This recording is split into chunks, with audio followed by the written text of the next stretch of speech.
they switch off their mobiles and put them on the silent. एक बार दोबारा बोलिए, अभी किसी का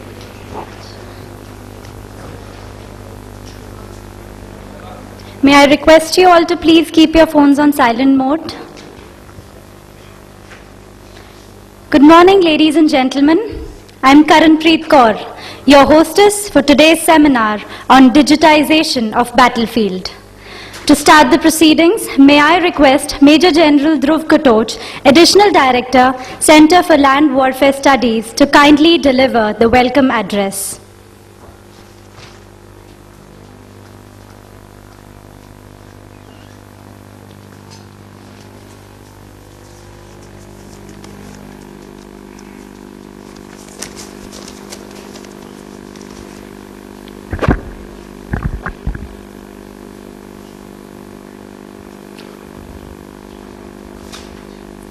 Lieutenant General Narendra Singh, Deputy Chief of Army Staff, Policy and Systems, Mr. Jayant Baranwal, Chairman and Managing Director of SP Guide Publications, distinguished veterans and officers from the services, eminent invitees from the corporate sector, members from the think tanks and academia, ladies and gentlemen. On behalf of CLAWS, a very, very warm welcome to all of you. It is indeed my proud privilege to welcome you here to today's seminar on digitization of the battlefield, being jointly hosted by the Center for Land Warfare Studies and SP Guide Publications. This theme has been chosen because the advances made in technology have enabled interconnection of participants and the distribution of sensors on the battlefield at a reliability, continuity, and data transfer rate never before imagined. When integrated with precision long-range weapon systems, the lethality which can be achieved at the point of decision has given rise to the concept of network-centric warfare. Future conflict is moving towards this end, as witnessed by the conflicts in Iraq and more recently in Afghanistan and Libya. It has been stated that the network simply alters the character of warfare but does not change its fundamental nature. That may be true. And to that extent, the network is additive and not supplantive, and does not substitute for the fundamentals of warfare. However, the additive advantages of networks are extremely significant. Perhaps at some point in the future, we will be headed for war at the speed of thought. In the Indian context, the linearity of the land battle with respect to conflict on our borders will remain a reality, though the battle space will get extended in depth. Information warfare, especially with respect to cyber attacks, will, however, transcend the linear space and assume an all-encompassing character. In the context of subconventional conflict prevalent in many parts of the country, the zone of conflict will remain non-linear and will cover the entire affected population at large. We propose to cover some of these aspects in the 2 sessions we have organized for you, where the most knowledgeable people dealing with the subject will present their views. We look forward to your active participation in the interactive session. It is now my proud privilege to introduce the keynote speaker to you. Lieutenant General Narendra Kumar is an alumnus of the National Defence Academy and was commissioned in the 6th Battalion, Maratha Light Infantry in 1973. His distinguished career is marked with command assignments in the mountains, the deserts, in counterinsurgency operations, and in the country's strike forces. He was awarded the Sena Medal for Gallantry while serving in the Kashmir Valley, and has also been awarded the Vishish Seva Medal and Ati Vishish Seva Medal for distinguished services. Having done all the prestigious courses of the Indian Army, including the NDC at Delhi, the General has also held the most coveted staff appointments and has participated in India's UN mission to Angola.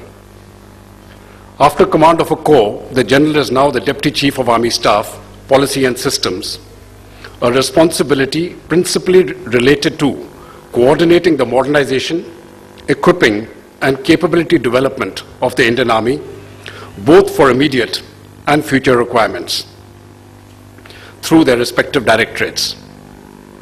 This also includes updating of short-term and long-term perspective plans in keeping with the changing security perspectives, equipment availability, fiscal parameters, and formulation of general staff policy statements. We are deeply honored, sir, that you accepted our invite. May I now request you to deliver the keynote address.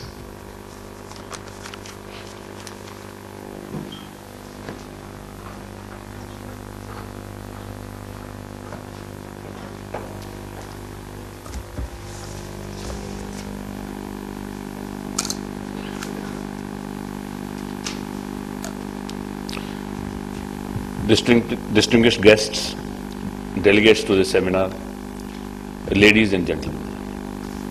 It is indeed an honor for me to deliver the inaugural address for the seminar on digitization of battlefield, being conducted jointly by Clause and SP Publications. It is indeed a privilege to talk to such an august gathering of experts. The nature of war has a direct impact on the dimensions and form of the battlefield. The shape and size of the battlefield in agrarian age was limited. However, in the industrial age, it expanded not only in size but also acquired additional dimensions like air and electronic medium. It is more appropriate to describe the battlefield of today as battle space, since wars are being fought not only on land, sea and air, but also with space-based assets, on electronic fronts and along information highways. In fact, only the pace of technology, human ingenuity and imagination limit the scope of this battle space. Digitization is expected to be a key enabler for situational awareness in this battle space, while providing the commanders and the subordinates better information. At the same time, it is likely to render the networks highly vulnerable to potential adversaries. It will thus be more challenging for a commander to lead a networked unit or formation. However, I must caution that technology is not a substitute for good tactical and operational acumen. The commanders who think out of box are innovative will have an edge over their more predictable adversaries. India has varied, rugged and some of the most inhospitable terrain on its land borders extending from Siachen to the arid Thar Desert, the marshy run of Kutch and the forests in the northeast. One size obviously does not fit all, and unique solutions will have to be found for each of these geographical regions. While mechanized forces are ideally suited for high technology digitization, the other more difficult battle spaces, particularly in our context, also need to be networked. The challenges are enormous, and so will be the opportunities. Indian battle space is complex not only because of the varied terrain or type of operations, but also because of coexistence of number of technologies concurrently. The sheer size of Indian Army is daunting, and equipping such a force is indeed very challenging. Moreover, We are in a state of perpetual conflict. Information, space and cyber operations are being waged continuously. Thus, the new war paradigm demands integrated and network decision support systems with space, land, surface and surface sensors integrated with state-of-art weapons and equipment to inflict maximum damage to the adversary. Although India's adversaries are essentially across its land frontiers, the operations of the future will have to be fought jointly with other services and over all dimensions. That is land, sea, air, space and cyber. Armed forces require a critical mass of integrated communications and computing capability to synergize the potential of the three services to attain the objective of jointmanship. The ability to protect our information, systems, programs, people and facilities in a highly risky environment directly affects our ability to successfully prosecute military missions. The C4I2SR systems being developed should be robust with sufficient connectivity and bandwidth. Access to adequate radio frequency spectrum for data transfer like satellite links, wireless network and mobile communications is essentials for the systems to operate effectively.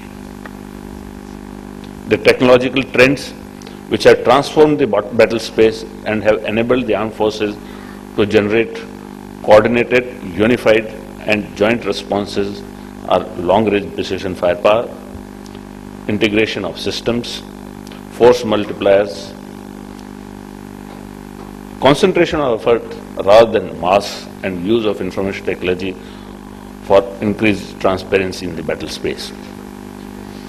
The subcontinental battle space today is dominated by a wide variety of night-enabled platforms and delivery means with increased ranges, accuracy and are armed with terminally guided and precision munitions.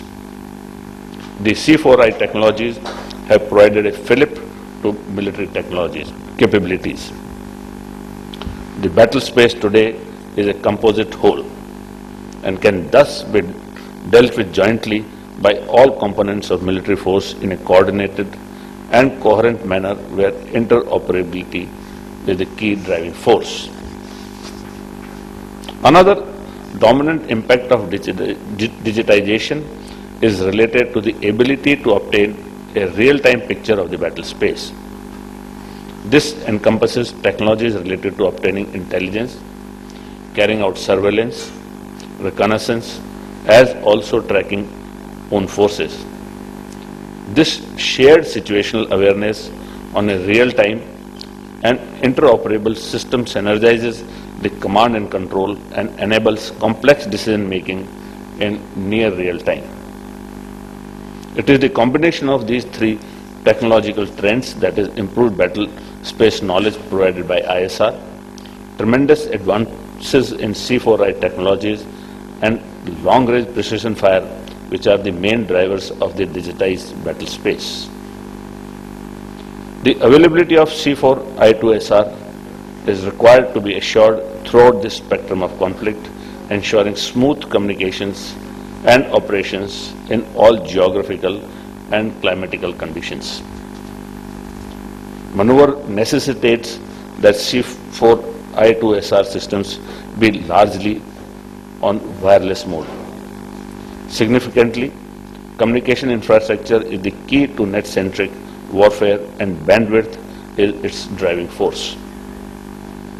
A fluid network topology to specifically address and assess platforms or systems across the network is a prerequisite for the large number of sensors being deployed over vast frontages.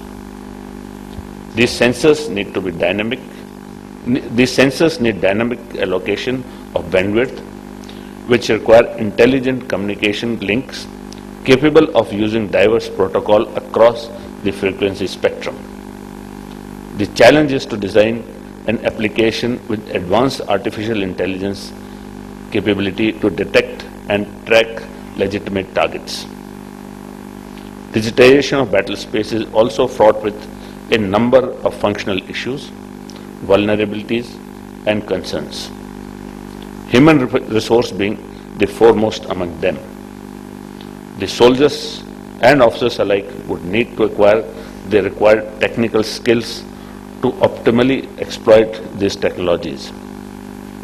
Greater coordination is essential between civil experts and defense services, as security is not related to military networks alone. It assumes a larger dimension incorporating national infrastructure and financial networks as well.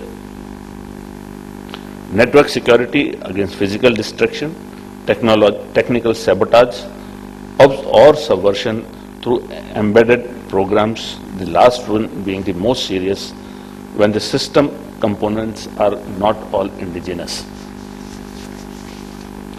A cyber attack such as Stuxnet type attack is more likely to either precede a military offensive or may be launched alongside to cause maximum disruption of networks. I will conclude by stating that Indian Army is marching slowly but steadily towards attaining the goals of a truly networked 21st century force. The challenges lie in making the digitized battle space interoperable, survivable, reliable, and maintainable. Given the terrific capacity building that C4I2 systems offer, and given the effective training on these systems, I am confident our forces will have that necessary edge to emerge winner in future conflict situations. I thank you all. I particularly thank Mr. Jayant Baranwal and General Dhruv Katoj for inviting me to this forum. Thank you, sir.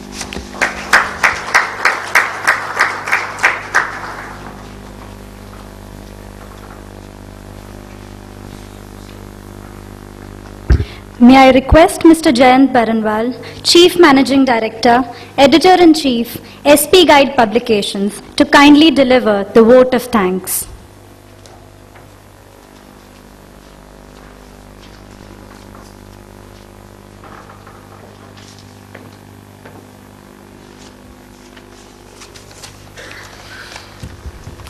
Dear friends, very good morning. I sincerely thank Lieutenant General Narendra Singh, Deputy Chief Planning and Systems of Army, for sparing his precious time to address this seminar. Thank you very much, sir. Your keynote address will set into motion this morning's deliberations. We need to transform the armed forces to take on the challenges and the threats in the future. This demands that our forces are organized, equipped, trained for the future battlefield, which will indeed be a digitized battlefield. We at SPs thank the Deputy Chief once again for sparing his time. We also thank Major General D.C. Katoj, the Additional Director Clause, for professional content of the seminar and the valuable support we have received from Clause under his able guidance. Thank you very much, sir. We further thank Classic Stripes, Saab, DRS Tactical Systems, and Cisco for supporting us in this event. We look forward to interesting series of deliberations during the day. Thanks very much, and Jai Hind.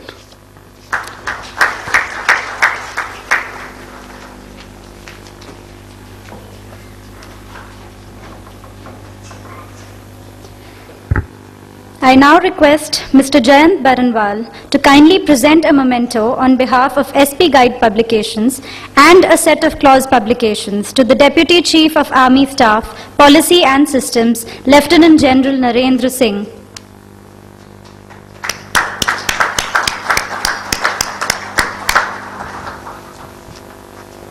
I also request Mr. Jayant Baranwal to present a memento to Major General Dhruv Katoch.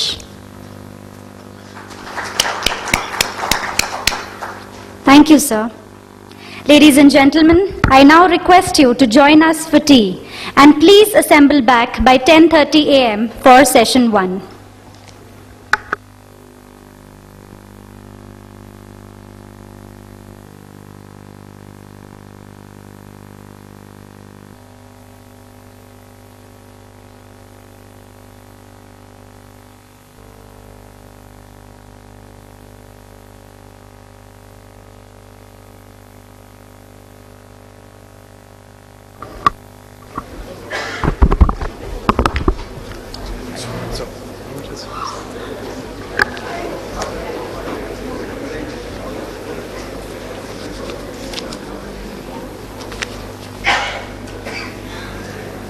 Welcome back, ladies and gentlemen.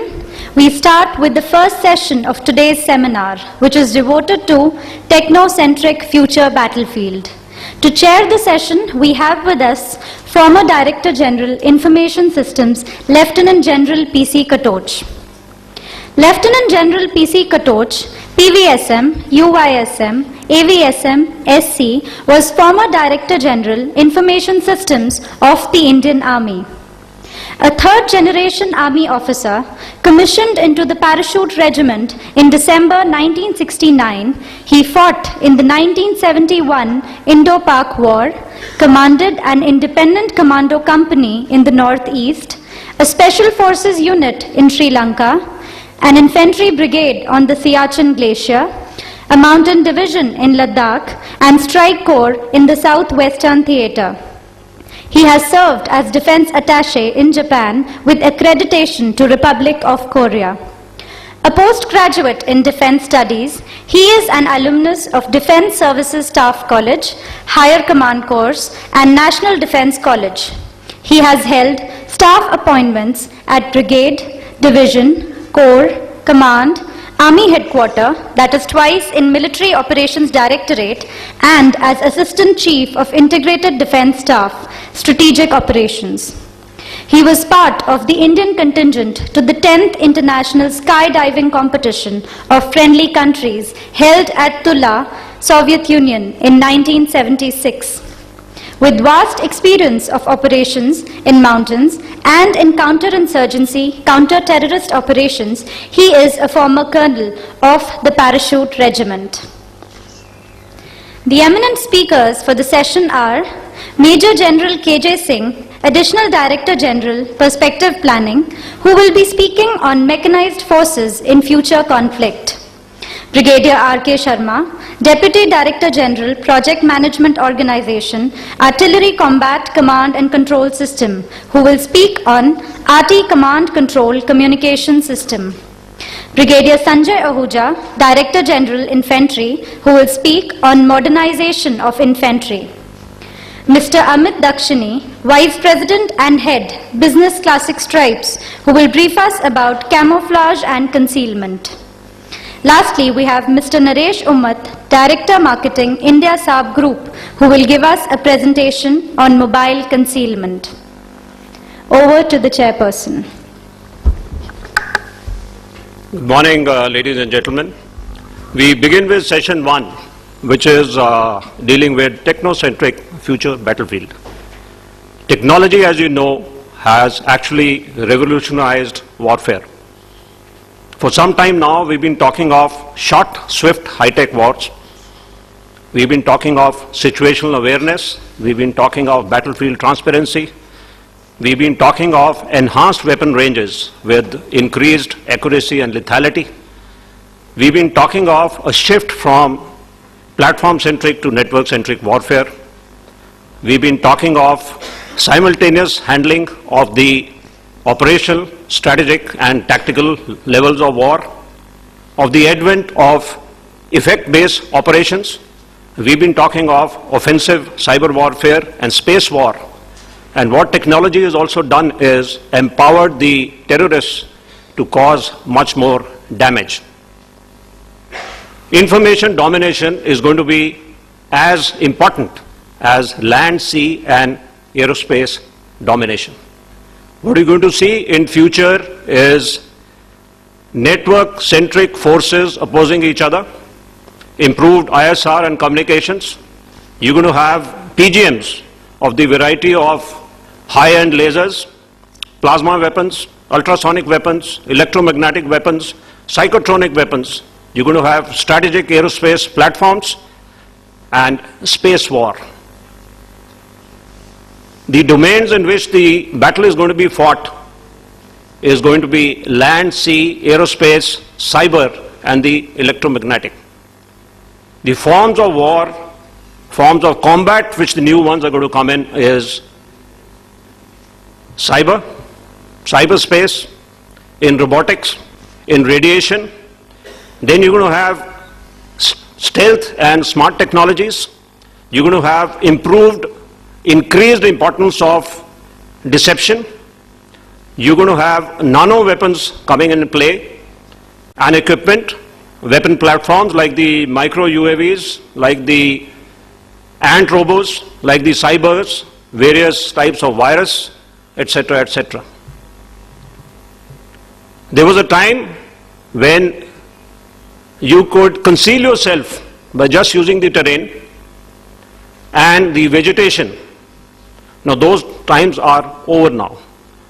Because the enemy has radars, he has infrared to get the heat signatures, he's got various types of electro-optical surveillance equipment.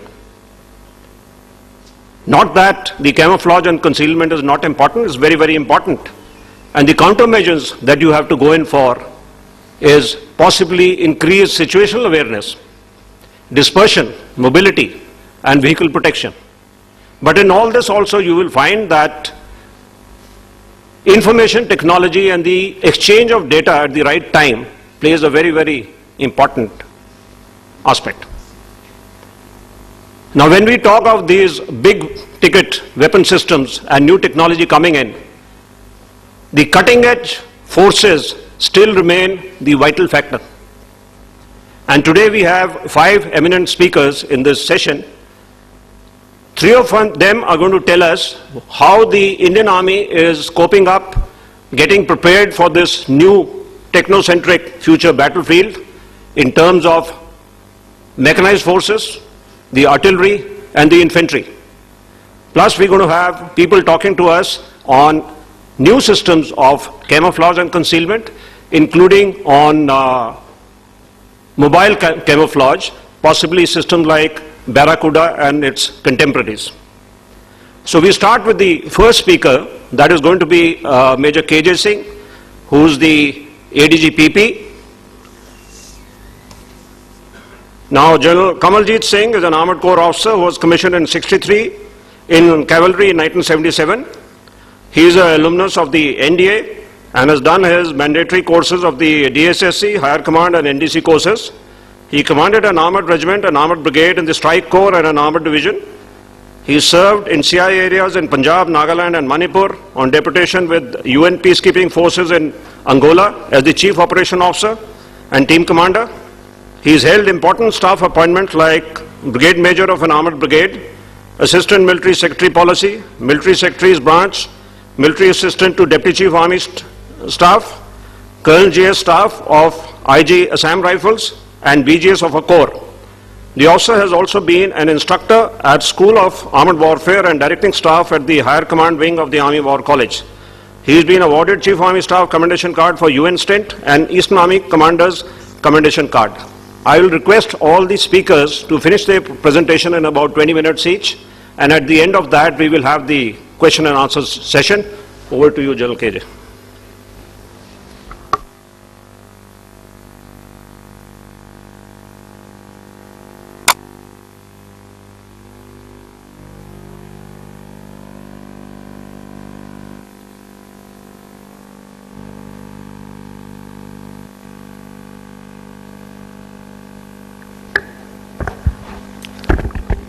Thank you, Chair. Thank you for introducing me.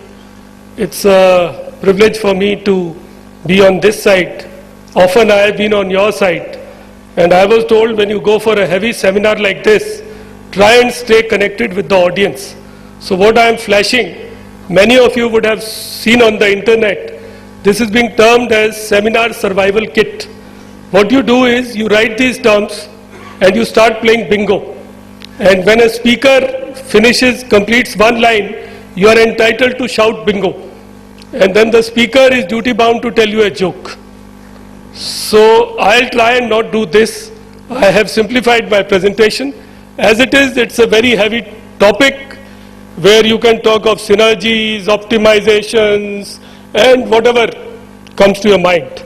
But I'll try and keep it grounded and keep it in the context in which we are operating. Today, there is a big question mark. The question mark starts about mechanized forces themselves. There are people who ask that in the fourth generation warfare, what is the relevance of mechanized forces? Is it even relevant? Will we have such heavy platforms? But let me assure you that tank is better than a cat. A cat has got 9 lives. Tank has survived such skeptics many times over. So it has reinvented itself. It has got urban survival kits. And today if you were to see the pictures of Afghanistan, Iraq, you would see that everywhere there are mechanized platforms which are there. And I dare say that critical technologies in digitization are also driven by armored fighting vehicle platforms. So we must take this as a lesson. I'll try and cover my topic in first give you a feel of how we have got digitized. Then I'll try and give you its impact on mechanized forces. Then I'll spell out certain opportunities. And finally, challenges for transition. So let me straight away get on to digitization of AFV platforms. You all would have seen this kind of a slide. We have really transited from various models. There are times when we were looking at attrition and our orientation was largely mechanical. We transited to electromechanical, and that was the era of maneuver warfare. And finally today we are looking at network centricity, or at least network enabled environment. In our context, Indo-Pak, Indo-China, we may not like to straight away jump to technologies which are still about 2-3 decades away from us. So let us look at how it has affected us. When I got commissioned in 1977, I was lucky to go to a T-55 platform. And what were the challenges? For a driver, even engaging the gear was a challenge. I remember in Bios, we had a Ugandan officer, Mangvi Atodo. I still remember his name. He used to jump out of T-54 tank. We were given T-54s also for driving. The gear shift used to shake like this. He used to kick it in and the gear used to get engaged. Those were the way we were engaging gears. How are we doing it today? Today it is all digitized. When we talk of digital technologies, unfortunately, we look at the sponsoring directorate. DGIS, to hoga CIDSS and all this kind of thing. No. We'll have to digitize within the platform, starting from all the basics, and then generate a system of systems. Today, even a T-90 tank does not have electrical or electro-optical gear shift. We are now trying to get into it. And when I went to Russia recently, it's an electromechanical device. It's a solenoid-driven device. And when we are talking of such high, big-flown technologies, why don't we look at that? We are still getting it from Russia. Even our digital display devices, currently they are all mechanical. And how is driver being helped? Well, we tell an Indian firm to fit an APU, and he fits the APU right where the driver is sitting. And he says, sir, they are trying to cool my particular area. They are aiming at my place between my 2 legs. Is that the solution? So look at these things. Now, at that time, you could not locate defects. Today, you have byte system. Navigation was a problem. Armored Corps was known for sending guides, putting mashals, this thing. But today, you've got land navigation systems. Go to gunner. When we got commissioned, we did a visual range estimation. Then ranging machine guns came in. Then stereoscopic rangefinders came in. Today we have laser rangefinders. Is it a challenge for our industry today to produce a rangefinder which fits into the helmet and tells him that this is the range? Then we were fumbling with 2 or 3 round techniques. In Centurions, we had a technique that elevate one, drop half. That was a simple way to engage. But today we have a situation where we have fire control systems. Night blindness, we had to go into lagers, night harbors. But now it is a seamless battlefield. We are night enabled. And the situation is so interesting. Some of our industry friends may like to take note of it, that the gunners today prefer to use the night sight during day. Because the clarity is so much better and you can see through the obscuration. Is that the way forward? There was reliance on guns, but today we have missiles. Now let's go on to the situation of a loader. There was a person called as loader. Today loader is gone. He's missing. There are 3-man tanks. And his challenge used to be take that antenna tuning current. It should come in red sector, it should come in black sector. We have software driven radio sets today. SDRs are coming in. Rate of fire itself was a problem. He had to balance 3-4 rounds in his lap, and it was a challenge to fire off those rounds in that much of time. You have auto loaders today. Now let's look at the commander himself. Commander was always worried about the survival of the tank. You have automatic protection systems today of various varieties. Shatora is there, Trophy is there, some are passive, some are active, some are semi-active. Then identification of friend and foe, a major challenge. But we still don't have a solution. Many of us who are running into digitization must look at this challenge. And how does it happen with thermal sights? It's a doable. I am trying to flag those issues for your attention. It's very easy to get misled into everybody into CIDSS and such platforms. Look at giving something deliverable to the man who has to fight. Look at environmental control. There are today environmental control units, but challenges are there. Some of us are going in for conventional. Russians have gone in for electromechanical ones, which cool particular areas. Don't work off ozone depleting substances. Are we also required to go into that field? And lastly, synergy itself was a problem. But today, a commander can work as a hunter-killer. He can take charge of all the targets. He doesn't have to depend on gunners' inputs. So, and I must flag it for you. In tank, the cost today is 70% for optronics. So that is where the future lies.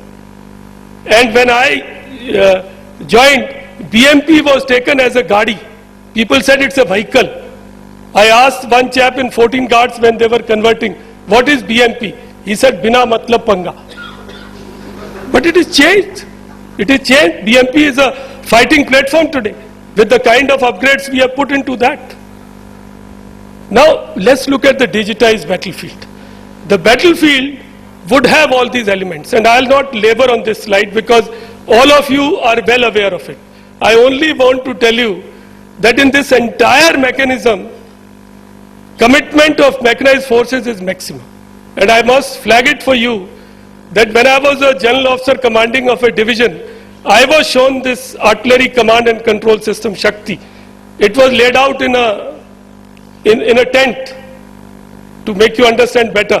First thing I did is I said, challenge is put it on the mounted platform and make it work over there. So whatever you deliver from the industry, from development angle, deliver something which works on the mounted platform. And it shouldn't be a tabletop model. That is the essence of the challenge.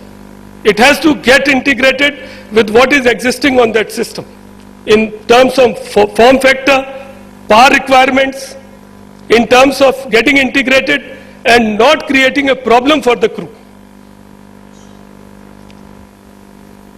You all are aware of Force 21, which Americans tried out in Iraq. It's one model for you to follow. Let me get down to digitization. What are the advantages as we see? I'm trying to give you a perspective of a user. It facilitates, in my perception, miniaturization.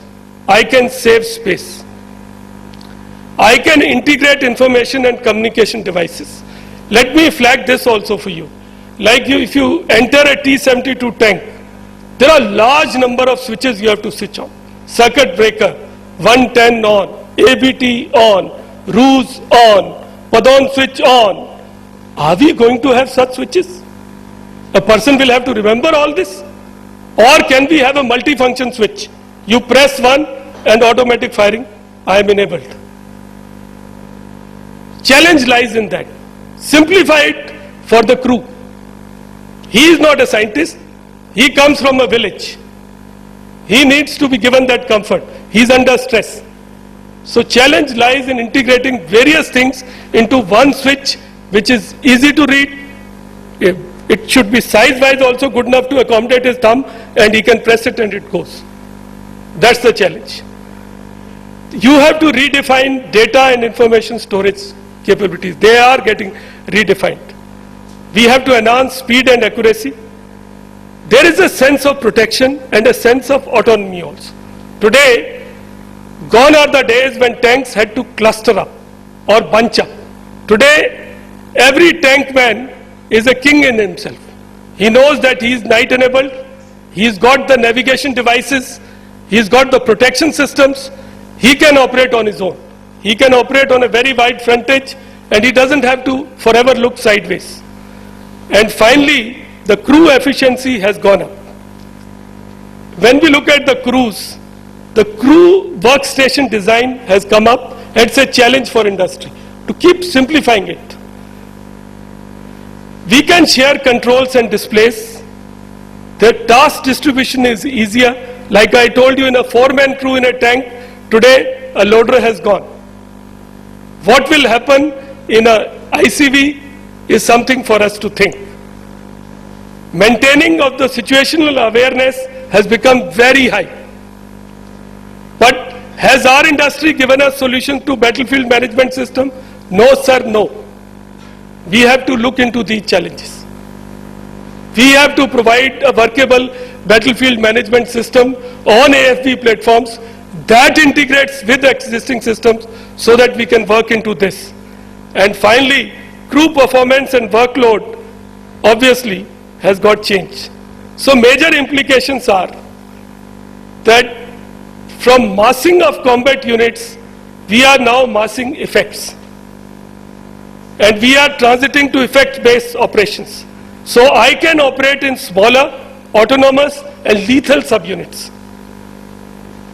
I can also concentrate in time and not in space. I don't have to do that because my commander feels enabled. And this is the challenge which will keep multiplying. This is the way forward for industry to pick up. That every platform has to be enabled to work autonomously. Let's look at the impact. There is this banner which is coming, so pardon me for that, but I'll explain this. Situation awareness has increased. Mechanized forces are becoming lighter. There is higher lethality and precision strikes are taking place. Tanks have got missiles and guns. There is directive style of command. You are able to delegate responsibilities. There is improved synergy. AFPs can sense and shoot. It demands high degree of interoperability. That is there for sure. And you have to have responsive logistics to make this system work. If you are going to invest so much into it, then you need systems which can go and replace, repair and keep the thing running. So tempo of operations will increase. That is the challenge. So platforms have to work through that challenge. They have to work relentlessly for larger number of hours. Our designing has to take care of that. And if we have to cater for systems which will run for 72, 96 hours without a break, without a let-up, how are we going to do it? Do we need to have some redundancies? That for certain periods you switch to that? So, What are the opportunities for us? Let me flag this for you. Whether will we have new platforms which will be specialized or hybrid? Will we have classically a tank destroyer, a heavy tank, a light tank, an ICV, an infantry carrier, and such like class of vehicles, or will we make hybrid vehicles? A vehicle like what Israelis made, Merkava, which is also a tank and can also carry infantry sticks. So jury is out on this. This is a question which can't find easy resolution. And it's like being in the share market. Every designer has to bet and see which one succeeds. So that call has to be taken by designers. And I have my teacher here, General Kapoor. So people like him have to probably guide and set the way forward and come to some solutions on this. There has to be commonality of data protocols. Whatever we do, data protocols have to be common, so that if you want to put a BMS system, it should get readily integrated. You have to have a system of systems, so that all inputs get into that, get filtered, and come out as a workable solution to the crew. Now, India has got, whenever we buy equipment, our equipment has a life of 30 odd years. We even want to extend it. If that be so, we have a tank fleet which is, you all can take your guesses, I can't give you exact numbers, but it is around 3,500 or so. So you can't replace all tanks in one go. So with existing platforms, what do? Should you have incremental upgrades? Or should you work out packages? The challenge for industry is you have to work out packages. Unfortunately, it is not happening. Somebody gives the auxiliary power unit. Somebody operates the engine. Somebody says we'll fit the fire control system. Somebody says I'll fit the thermal imager. But each thing is having an impact on derating of the engine and associated problems. So is there a need for us to work out a package and offer it? That I want to give a T72 upgrade package. It will include following items, which is modular in structure. That you take these, you can add this, or you stop here. So we also have to always keep integration a simple thing. Its front end has to be simple. That is the challenge. The crew should remain comfortable with that. Organizations will become smaller and mean. There is resistance, historic one. We have a regiment which has about 45 tanks, but world over people are thinking that when you have such capable platforms, gun, missiles, everything given, is it time to go to 35 tank regiments? So such questions will continue to work and we'll find solutions around them. And finally, our organizations, despite our regimentation, the way forward is integration. It will have to get integrated. We have our own resistance levels, but finally it will have to come to that. What are the challenges? The biggest challenge is to reinvent the AFV platform for urban warfare. There are urban survival kits, a discipline in which only DRDO seems to be working. I don't have any, I work in a perspective planning directorate. I have not heard any industry rep coming out with an urban survival kit. World over, people are going into this kind of a thing. How do we survive in an urban battle? What are those inputs for that? Cyber warfare vulnerabilities. If cyber warfare can impact and trigger off a migration from Bangalore and Secunderabad, what impact will it have on AFV platforms? Will we have a GPS system driven by American or say Compass or say Baidu driven, which is Chinese, or will we have to our own GPS system? Or will we rely on Glasnost, which is Russian system? And if we have to have any system, will we have a security interface of our own? Those challenges have to be looked in.